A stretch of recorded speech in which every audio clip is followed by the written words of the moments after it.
G'day, welcome to Art with Alison. Today I'm just going to be doing a little pour on a 8 by 8 inch little canvas, just a narrow one. I have done the back so that hopefully we don't make that too messy. And I'm just going to layer my cup. I'm going to start off with Liquitex Basic Prussian Blue. I'll show you the consistency. It's kind of mound on a mound.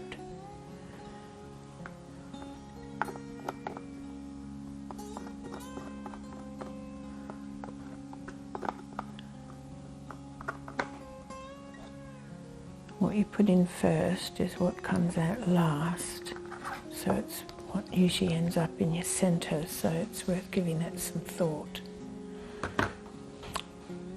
This one here is Deco Art Extreme Sheen Sapphire. It's a gorgeous colour, quite thick. I find with the extreme sheens it's a good idea to keep them quite a thick consistency.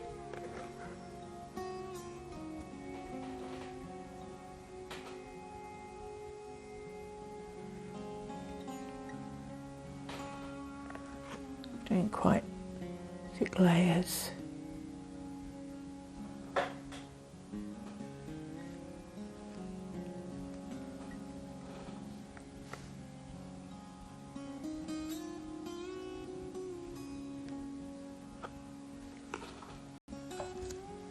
And this one here is Liquitex Basics Fluorescent Pink.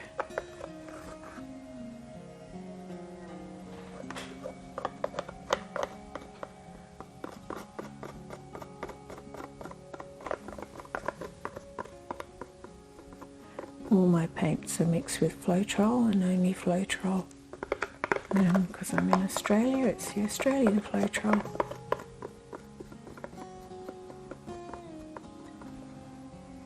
I think for paintings like this, I don't think it matters that much, the American Floetrol from what I gather.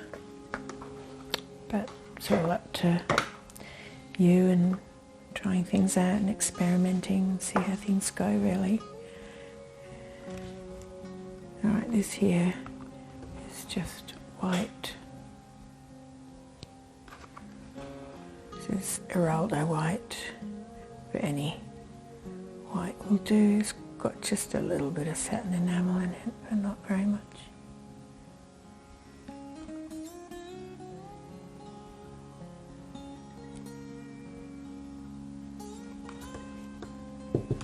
And here we've got Folk Art Colour Shift Plum Flash. It's a bit more runny, which, yeah, it's always better to keep your paints all the same consistency apart from the extreme sheens, but this is all I had left and I just added a teeny bit too much Floetrol in my opinion, but hopefully it won't make too much difference.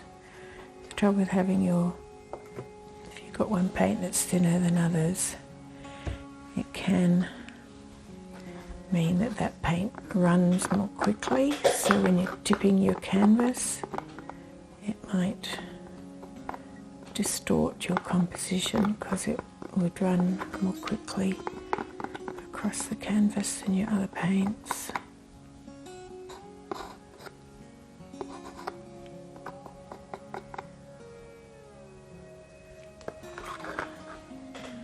It's a good idea with your painting to,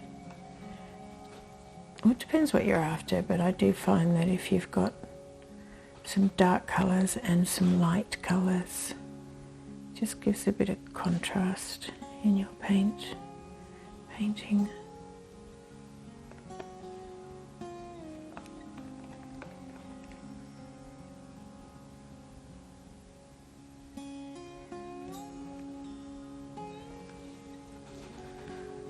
I think that's plenty for this little canvas. I'll just cover it in some white paint now.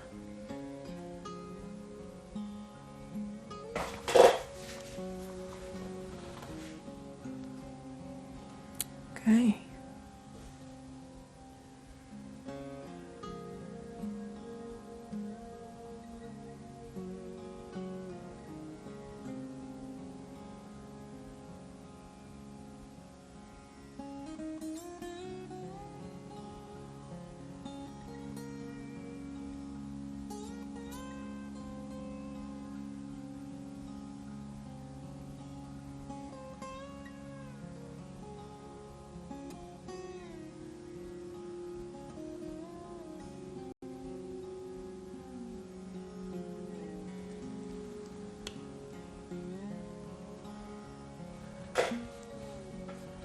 Don't like how that finished, so I'm just going to pour a bit more in.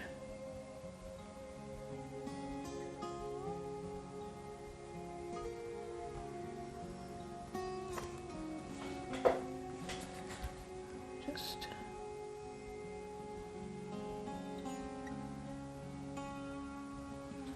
there we are. Right. Might just take her up a bit. We'll see how we go.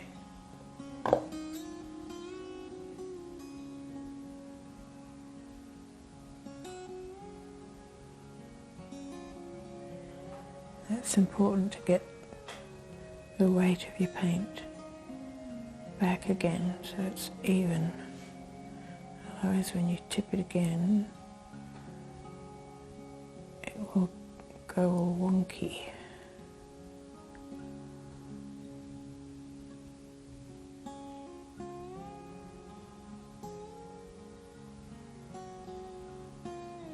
That is, if you want to keep your composition.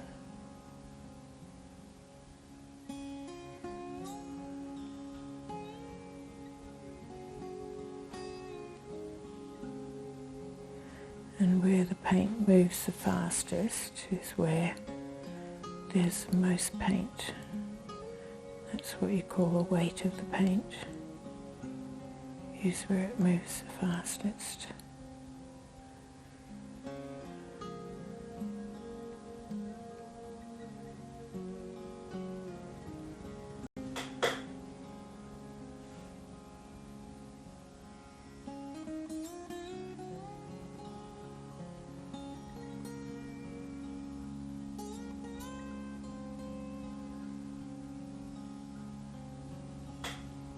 Quite like that middle bit, so I am trying to keep it. Whether I succeed or not, we shall see.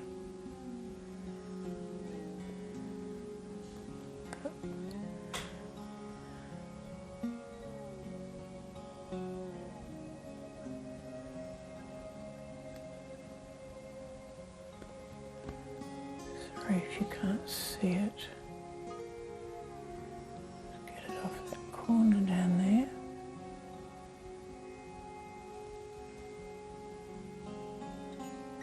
Bring it back.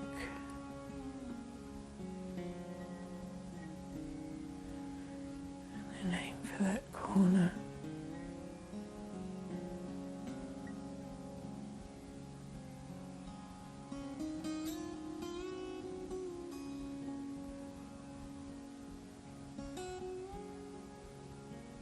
Goes. Bring it back.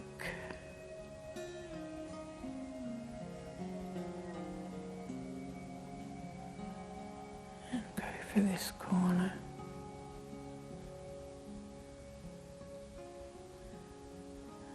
Get my weight of the paint back so it can push down over in that corner there.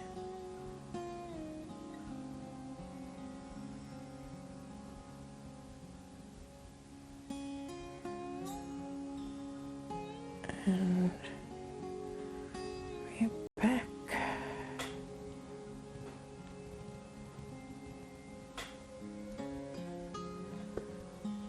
And bring it back down there a bit.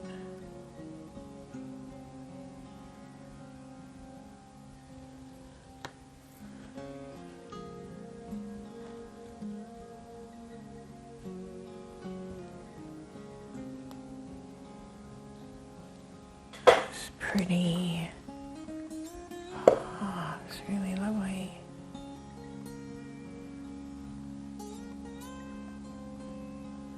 Do you like that?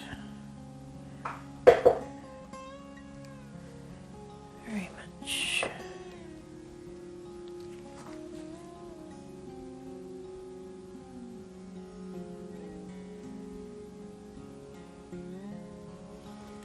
Normally I'd use my tweezers, but I've got them here.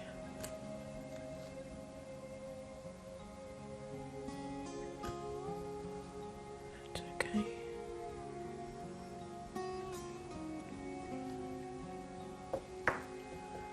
Right, I might just bring this back.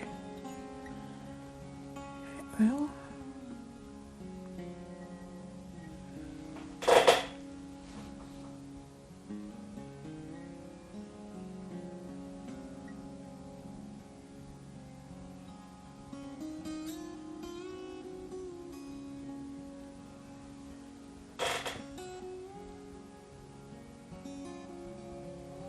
Yeah. Alright, I'll just do my corners and I'll bring you in close up in just a minute.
Just give it a little torch.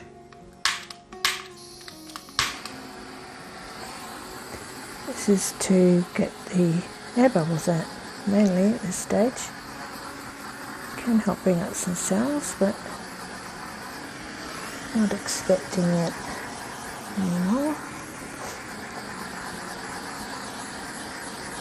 Still might be a few coming up.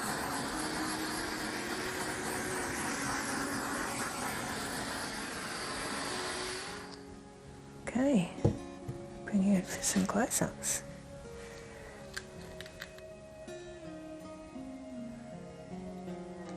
Can see the metallics glistening of that pink against the other colours. Just brightens the whole thing up, doesn't it? Especially against that very dark Prussian blue. Little bits of white.